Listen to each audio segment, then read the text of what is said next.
सभी भाइयों को मेरी तरफ से प्यार भरा और दिल से नमस्कार। और मैं लेके आ चुका हूँ आपके सामने टॉप और बेहतर क्वेश्चन आपके सभी के बिहार पुलिस के। जो भी मित्र बिहार पुलिस की तैयारी कर रहे हैं वो मेरे साथ में जुड़ जाएंगे। बिहार पुलिस, जो भी स्टूडेंट बिहार पुलिस की तैयारी कर रहे हैं वो एक बार मेरे साथ में जुड़ जाएं। इस क्लास को लाइक शेयर कर दें और अंत में कमेंट करना कि कितने क्वेश्चन आप सही करते हो, क्योंकि मैं टॉप क्वेश्चन लेके आया हूं जो आपके पेपर में देखने को आपको ऐसे कैसे मिलेंगे, एक शब्द भी चेंज नहीं मिलेगा। तो पहला क्वेश्चन हम स्टार्ट करते हैं। क्या कहता है, हिमालय पर्वत श्रेणी की सर्वाधिक ऊंचाई पर स्थित दर्रा कौन सा है। यानी हिमालय जो पर्वत श्रेणी है सर्वाधिक कौन सा ऊंचाई पर स्थित दर्रा कौन सा है, तो आप क्या कहोगे। तो हम सभी कहेंगे यहाँ से रोहतांग दर्रा। ऑप्शन नंबर यहाँ से आप सभी स्टूडेंट कहेंगे ए वाला बिल्कुल सही है, बाकी आपको देखने की जरूरत नहीं है। आगे बढ़ो। किस राज्य की सीमा चीन से जुड़ी हुई है। इनमें से एक राज्य ऐसा है जिसकी सीमा चीन से जुड़ी हुई है। अब मेरे स्टूडेंट बताएंगे कि आप इनमें से आपका उत्तर क्या होगा। तो आप सभी कहोगे मेरे student option number D, Arunachal Pradesh की चीन से जुड़ी हुई है। बाकी नागालैंड और मणिपुर की किससे जुड़ी हुई है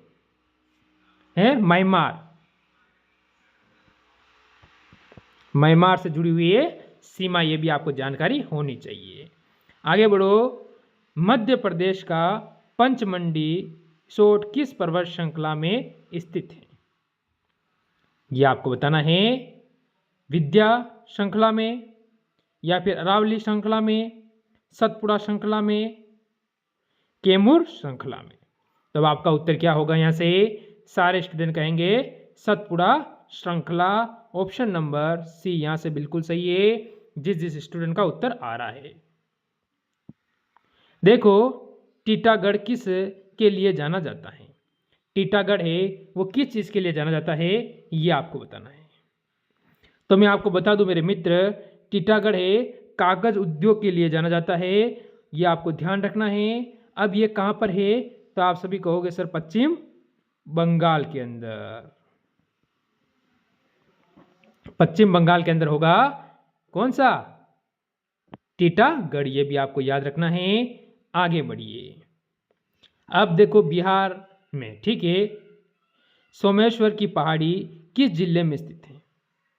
बिहार के अंदर जो सोमेश्वर की पहाड़ी है वो कौन से जिले के अंदर स्थित है, ये आपको बताना है। अब यहां से भागलपुर, गया, चंपारण, रोहतास। तो आप सभी क्या कहोगे, किसकी है, सोमेश्वर की पहाड़ी है चंपारण। ऑप्शन नंबर सी मेरे स्टूडेंट बिल्कुल सही है। आगे बढ़ो। 2011 की जनगणना के अनुसार उत्तर प्रदेश में महाराष्ट्र के बाद सर्वाधिक जनसंख्या वाला राज्य कौन सा है। यह आपको बताना है कि 2011 की जनगणना के अनुसार आपको दो राज्य ऐसे हैं जो कि आपको पता है सर्वाधिक कहाँ है, यूपी के बाद एमएच, और इसके बाद कौन सा, यानी उत्तर प्रदेश में और महाराष्ट्र के बाद सर्वाधिक जनसंख्या वाला राज्य कौन सा है। तो आप सभी क्या कहोगे मेरे स्टूडेंट, आप सभी कहोगे बिहार। ऑप्शन नंबर बी यहां से बिल्कुल सही रहेगा। आगे बढ़ो। देखो, बिहार में आम्रतापी का क्षेत्र कौन सा था, यह आपको बताना है कौन सा था। तो ये क्वेश्चन आपसे पूछे जाएंगे। मैंने कहा है क्वेश्चन वही पढ़ाऊंगा जो पूछे जाएंगे और जो पेपर में छपे हुए आपको देखने को मिलेंगे। अब बताएंगे मेरे सारे स्टूडेंट आपका उत्तर यहां से क्या है।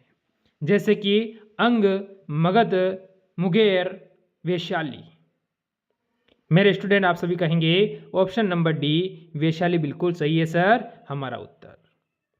निम्नलिखित में से कहां टकसाल नहीं है।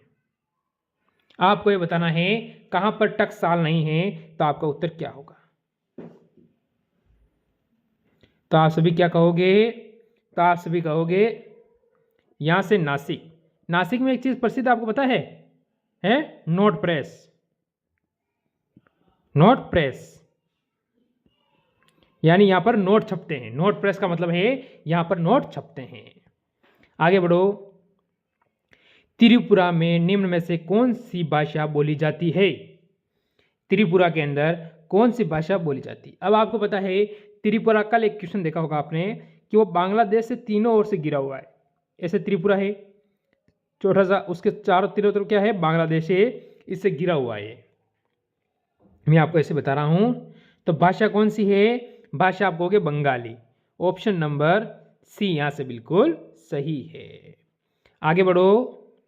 केंद्रीय ईंधन अनुसंधान संस्था कहाँ है? केंद्रीय ईंधन अनुसंधान संस्था कहाँ पर है? क्या कहोगे? देहरादून, धनबाद, लखनऊ, रांची। मेरे स्टूडेंट बताएंगे यहां से अपना उत्तर। आखिरकार इस क्वेश्चन में आपका उत्तर क्या हो रहा है?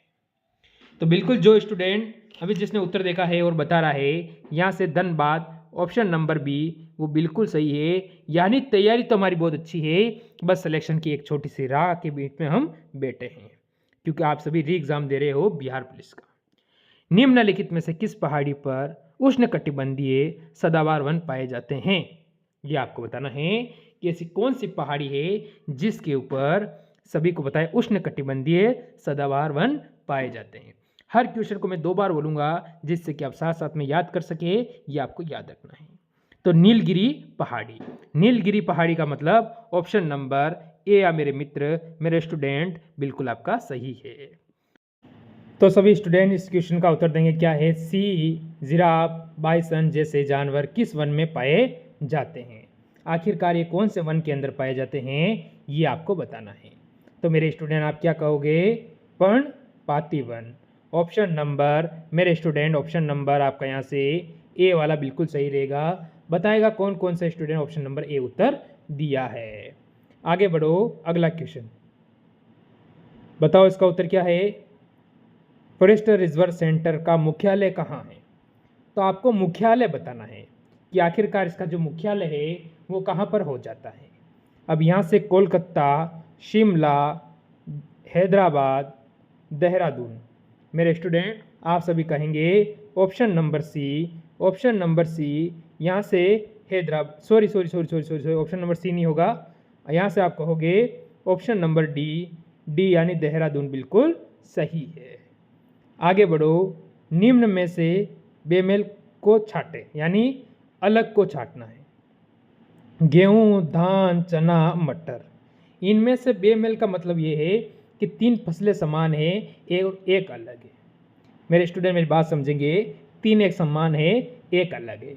तो हम देखेंगे, आप मेरी बात सुनो। जैसे कि धान फसल होती है, ये बारिश के समय बोई जाती है, यानी खरीफ, खरीफ की फसल है। बाकी तीनों ही ये रब्बी की फसल है, ये आपको ध्यान रखना है। आगे बढ़ो अगले क्वेश्चन पर। सरसों की मिश्रण खेती किसके साथ होती है? यानी ऐसी कौन सी चीज़ है जिसके साथ में हम सरसों की खेती करते हैं, ये आपको बताना है। तो आप क्या कह सकते हो मेरे स्टूडेंट? यहाँ से आप सभी कहोगे गेहूं के साथ, गेहूं के साथ, गेहूं यानी ऑप्शन नंबर सी बिल्कुल सही रहेगा। गेहूं के साथ आप क्या करते हो? सरसों की खेती कर सकते हो। आगे बढ़ो। निम्न में से खरीफ की फसल कौन सी नहीं है? यानी यहाँ पर एक खरीफ की फसल नहीं है, मैंने बताया था वो कौन सी नहीं है? मूंगफली, मक्का, सोयाबीन, सरसों, सोनी, बाजरा होगा। ये 3 ही होगा। आप 1 मिनट देखें, बाजरा है, तीनों क्या है? खरीफ की फसल। और इसके बाद जो सरसों है वो किसकी है? रब्बी की फसल के अंतर्गत आती है, ये आपको ध्यान रखना है।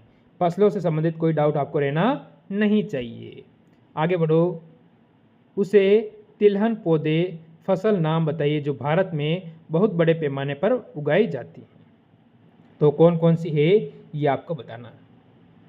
तो मेरे स्टूडेंट आप कहोगे जैसे मूंगफली, सूर्यमुखी, अलसी, तोरिया। तो क्या कह रहा है? बहुत बड़े पैमाने पे उगाई जाती है। तो तोरिया का मतलब ऑप्शन नंबर डी, यहाँ से जो स्टूडेंट दे रहा है वो बिल्कुल सही रहेगा, ऑप्शन नंबर डी। आगे बढ़ो। कौन सी पर्वत श्रृंखला विश्व में सबसे बड़ी है? विश्व की सबसे बड़ी पर्वत श्रृंखला पूछी, आपसे ऊंची नहीं पूछी। मैं बता दूं, इसने सबसे बड़ी पूछी है, ऊंची नहीं पूछी है। तो आप क्या कहोगे? इंडीज। ऑप्शन नंबर यहाँ से जो बी उत्तर दे रहा है वो बिल्कुल एकदम सही रहेगा। अगला क्वेश्चन का उत्तर दो। अंतोलिया का पठार कहाँ स्थित हैं? मेरे स्टूडेंट, अंतोलिया का जो पठार है वो कहाँ पर है? जैसे मध्य एशिया, पश्चिम एशिया, दक्षिण एशिया, पूर्वी एशिया। तो आप सभी कहोगे ऑप्शन नंबर बी, पश्चिम एशिया बिल्कुल सही है। जो कहाँ है? आप कह सकते हो तुर्की में। तुर्की के अंदर हो जाएगा, ये आपको याद रखना है। चलो अगले क्वेश्चन पर चलेंगे। अगला क्वेश्चन आपके सामने है, भारत में प्रोजेक्ट टाइगर कब लॉन्च किया गया था? तो यह बताएंगे सारे स्टूडेंट। यहाँ से जो हमारा उत्तर होगा वो क्या रहेगा? जैसे अगस्त 1973 में, अप्रैल 1973 में, मार्च 1980 में, अगस्त 1975 में। तो मेरे स्टूडेंट आप सभी का उत्तर होगा ऑप्शन नंबर बी, यानी 1973, अप्रैल 1973।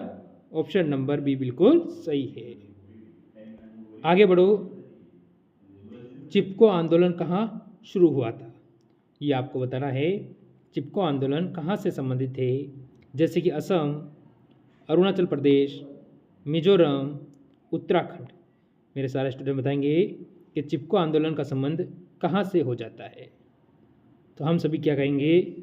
हम सभी यहाँ से कहेंगे ऑप्शन नंबर डी, आपका उत्तराखंड इसमें उत्तर बिल्कुल सही रहेगा।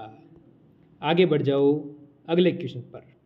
निम्नलिखित में से कौन सा नवीनीकरण ऊर्जा स्रोत नहीं है? यानी नवीनीकरण नहीं है यानी पुराना होगा। बात सही क्लियर है। पवन ऊर्जा, भूतापीय ऊर्जा, सौर ऊर्जा, जीवाश्म ऊर्जा। तो आप सभी क्या कहोगे मेरे स्टूडेंट? आप सभी कहोगे जीवाश्म ऊर्जा। ऑप्शन नंबर डी यहाँ से बिल्कुल सही है। आगे बढ़ो।